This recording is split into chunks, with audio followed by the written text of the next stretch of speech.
So what we got here, we got a field edge, river in the background, field out front. We're using the hide on the edge of the field, which gets us out of the decoys. So what we got is we got our A-frame plastered here, but we've got a lot of snow. We've got 5-6 inches of snow last night. So what we're trying to do with this grass that's touched up on these A-frame is we're just taking snow, 5-gallon bucket, and we're just dumping it on this grass, and it's gonna stick in there. So just breaking up that hard line of solid grass when there's this much snow.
System right behind us, field out here.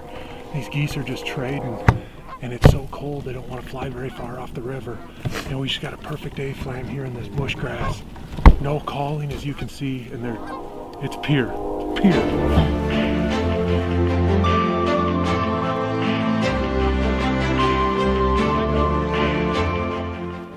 Call those in, Scott.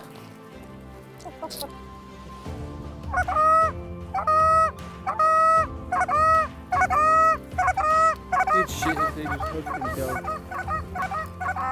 Rally, that's sick. It's one of those things, it's like, sounds alright, but... Below average. No way.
here's a classic example of what is happening to Canada geese. Those two that came down the river, they were very high.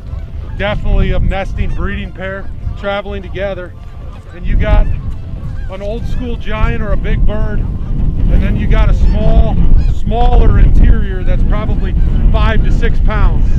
And when these things lay eggs and they grow up, they're 9-pound geese. And that's exactly what Canada geese are doing. They're breeding themselves a little bit smaller. So you're getting a lot of those 8 to, up to 10-pound geese. And that's what's happening right there. But they're still fun.